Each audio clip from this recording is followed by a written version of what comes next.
is going on? Red Master here, and welcome back to Cards and Castles for another video. Now, today we will be touching upon a subject that has somewhat been covered elsewhere, and that is the random RNG pools and their update within the Enchanted Grove update. Now, if you haven't already seen the video by Kev1, I recommend you check it out. I will leave a link to his video on the same subject in the description below. Great content creator. And yeah, we're just gonna hop straight into it and tell you guys how some of the RNG pools have been modified due to this recent update. Now, before we get into it, I will say that mages and drakes, their pools have been untouched. So there are about 4 different / new RNG pools into the game, so we'll be touching upon those in this video and what cards you'll primarily see these pools generate from. So, with that being said, let's head up into our first RNG pool. And what better pool to start out with first for the video than, of course, the newest pool inside the game, and that is the Beast pool coming from the Druid faction, which can be accessed via 2 cards in particular.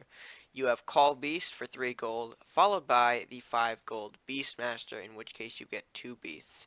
And what does this pool consist of? Well, it consists of the Northlands Wolf for 2 gold, the Bear Hog for 3 gold, and the Northlands Bear for 4 gold. Now, that's a pretty formidable pool, I will say. Not the strongest pool, but definitely a formidable one. Simply because you have a wide variety of options and different sort of ways to utilize the beasts, of course, from this pool. First off, you have the Northlands Wolf. Probably the lowest tier role you can get, simply because of its, gold cost. You're actually getting, your value is actually decreasing when you play a random beast card and get the wolf from it. Of course, that being because Call Beast is 3 gold, meanwhile Northland's Wolf is 2. So you're actually paying more for a wolf than what you normally would have if you had directly played it. Hence why it's the lowest roll. However, the last will of that, other beast gain +1/+1 is still a very good ability to get from the random pool. And if you are working with a very beast heavy deck, which is most likely why you're running Call Beast and the Beastmaster in a Druid deck, you're going to be able to utilize that buff. So not the worst roll you could possibly get. Following up with that, you have the Bear Hog, which is the pretty standard of the 2, of the 3 actually. Simply because you're getting 3 gold for Bear Hog, that's the lowest gold you're going to be accessing the beast pool with. So overall, you're putting in 3 gold for a random beast or 5 gold. You're guaranteed to get your full compensation with the Bear Hog rather than getting cheated of 1 gold via the Northlands Wolf. And of course, his Rampage is a very special ability now that Rampage can only be found within the Druids, so it's certainly not bad to get a unit with Rampage from a random draw or random pull, more precisely. And finally, you have the Northlands Bear, of course, the big boy of the pool. His 3/6 stats are pretty hefty, pretty solid, and pulling that for a 3 gold rather than playing it for 4 is definitely a benefit, and what makes him sort of the high roll for this pool. Certainly a strong unit, if played early enough, can even mean devastation for your opponent simply because they may not have any way to counter a 3/6 that randomly appears and charges on the castle. So like I said, a very formidable pool, but one that is not the strongest, and that's simply because of other pool, or another certain pool, that's what I should be saying, having more abilities for their pool. So, with that being said, let's jump right into that strongest pool. And that is, of course, in my opinion, the Undead Pool, carrying the strongest pool, of course, being accessed via Reanimate, Keeper of the Doorway, the New Door Knight, and Mordok. So, unlike the Druid Beast Pool, you have 3 ways to access this pool, and its contents include the Banshee, the Headless Horseman, and finally, the Wraith. Now, the reason why I think this is stronger than the Beast Pool is simply because of how much more you're getting in this pool. First of all, let's start with your lowest roll. Your lowest roll is going to give you the Banshee. Now, the Banshee overall is not a bad card whatsoever, and it can help regardless of what deck you are playing her in. Of course, that's simply because her stat line is pretty good. She's more focused on being a trader. You want to sacrifice her, you want to get rid of her. And her last will of gaining a minor spell card, of course, a random spell card costing 2 or less. Regardless, everyone likes free spells in their hand, especially since more of the spells in this expansion have been updated to be more useful, not just filler. There's actually use to playing whatever random spell you may get. So already you got a great start to this pool with a low roll like that. Following up, you have the Headless Horseman, whose initiative of dealing 3 damage to a random enemy is pretty valuable in this update. A lot of units have been weakened to have only around 3, even 2 health at some times. Like, look at the Gravestalker next to me. It's got 4-2. One shot from the Headless Horseman's initiative damage, and that thing is gone. So it definitely shows that 3 damage is valuable within this current format. And of course, having it 3-1 is certainly weak, but you got it for free anyway. You got it from a pull. So at this point, you're not really focused on keeping it. It's sort of going to be sacrificed regardless. So the 3 attack is appreciated in maybe taking out something else or further weakening a stronger unit that you could take out with a, of course, another one of your more valued units. So overall, a good pull there. And finally, we have the Wraith. Of course, this being the high roll, in my opinion, of the bunch, simply because look at those stats, 2-8. Not to mention its, fear. I tried to pull out the word there. Its fearing aspect that it carries with it at all times. Of course, being the unit's damaged by Wraith will flee in terror. That's essentially fear. So it being able to knock back and buy you some time while you assemble your forces is pretty good.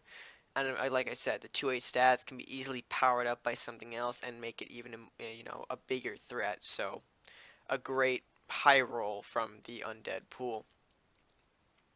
So hence why, in my opinion, it's the strongest. You've got just a lot of options here and a lot of strong options at that. There is no sort of bad pull at all in this, bad pull in this pool, I would say, because like I said, they're all incredible units that I would take for free at any time. So that being said, let's move on into our next pool. The next pool we'll be taking a look into is the Monster Pool. Now, of course, the Monster Pool has been around for a pretty long time, and longtime players will know that Monster Pool has provided a pain in the ass in the past. But, of course, they have been modified, so let's take a look at what they've transformed into. Of course, the Monster Pool can be accessed via 2 cards in particular. Camouflage, the trap for when your castle is attacked, you get a random monster. And, of course, everyone's favorite Nalakira Jira, giving each player 2 monsters as they cost 2 less. So, let's jump into what is in the pool. You have, of course, the lowest tier, in my opinion, being Manfish. Following up, you've got the Kaijir. Then you've got Serpent Witch. And then going back for Behemothra. That's sort of like the order I rank this pool in. Let's start off with Manfish first, and why he is probably the lowest tier. Well, simply because he's got really no real purpose, per se, when you're summoning him. I mean, granted, that's probably the wrong choice of words here. He does serve some sort of purpose if you are playing a Jira with him. Normally you don't want him from the camouflage pull, so that already makes him a pretty low tier. But coming from Ajira, he does serve a few purposes. One, buffing Behemothra. 2, being some sort of weak defender, or weak sort of let me attack you to sacrifice myself so I can maybe weaken you. And 3, of course, further reducing the cost of Kraken. So 3 usages, but all not going to guarantee the survival of Manfish per se. So that's why he's like the lowest tier that you're going to be working with. Following that up, we have Kaijir, sort of in the same boat as Manfish, but only ranked higher because of his, beefier stat line. At 3-4, he's going to be utilized more effectively than Manfish. Sure, you will both, Manfish and the Kaijir will deal 3 damage respectively. However, Manfish can only deal that 3 damage if he is taken out. Kaiju does not have to sacrifice himself to deal 3 damage, so that's why he's a little stronger. He can get more attacks rather than the Manfish. So, but overall, sort of that same boat as Manfish, where he only really has those 3 purposes. But of course, like I said, stat line make him a little bit higher. Following that up, we have the Serpent Witch. Now, Serpent Witch, of course, she used to have that burn ability of dealing 2 extra damage on combo, but now she has the ability to stun, which is certainly great for those of you who don't know the stun ability just quite yet. It prevents retaliation at all. Like, there's no retaliation with stun. Rather than, of course, freeze, which of course delays the attack rather than completely destroying it. Stun completely destroys the retaliation. There is no retaliation from a stunned unit. So that's why she's, of course, higher on the list. She only has 1 attack, but that really doesn't matter. You're only going to be using her to stun, while you want a bigger unit to just punch the stunned unit, I guess. We can go with that. They just punch it. And, other than that, she serves the same purpose as the previous 2, but her stun is much more high valued than the previous cards. And then, of course, you have Behemothra, the king of the monster pool, in my opinion, simply because he's a near win con. And pulling a win con from an RNG is simply amazing. And the reason why he's a win con, if you're playing, random monster cards, you're going to be wanting to use them to buff this guy. So pulling him immediately from a camouflage, from a Nalakir, means that you now have your win con, and you can now start setting up for a big Behemoth or strike to just punch through the enemy, like, keeping the punch factor going, and just, annihilate with your continual buff through other monster summons, rather than having to wait and pull a Behemoth from the deck. You now have one from a random RNG pool. So, to me, that's sort of a great reason that Behemothra is probably the king of the monster pool. With that being said, we can move into our final RNG pool of the day. And our final pool of the day is actually a somewhat newer pool, similar to the Beast pool, but consisting of more existing cards within the game. Of course, you can see on your screen, the new pool is going to be the Soldiers. Now, they don't give a description for Soldiers. As you can see here, there's no sort of text box to know what they represent. However, I've compiled a list of all of the soldier units that can be pulled from it. So, of course, they can be the soldiers can be accessed, like I said, via these 2 cards: Inspire, where you add 2 to your hand, and Call to War, where you summon 1. And they consist of the City Guard. I'll just show them off on screen. I'm gonna just type them in the type box. No need for transitions. You got the Questing Knight right there. Show them off. There we go. You've got the Shield Runner, yep, there we go. Shield Runner. You've got the Scout. No, hold on, before I get excited, I gotta see him. Always gotta show them off. You've got the Guardian, as we show back to the guards. How you doing, buddy? You've got the Guardian. You've got the Berserker. You have got the Knight of Flowers. You've got Master at Arms. And you have the Sniper. So rather than going through all of these and classifying them individually, we're going to go by and group them in terms, of grouping. There's actually a lot of cards here. 1, 2, 3, 4, 5, 6, 7, 8. No. What? There's a lot of units. I think there's about 7, 8, or 9 of them. I don't know. Not gonna count them all again.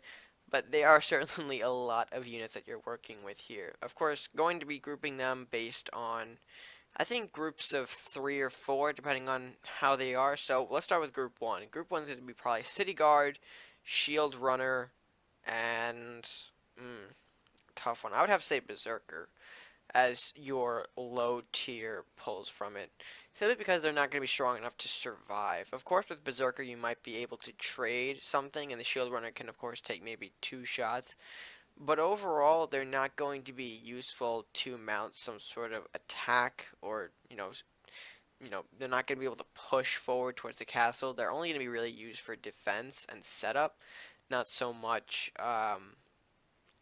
like I said, big pushes or big offensives toward the castle.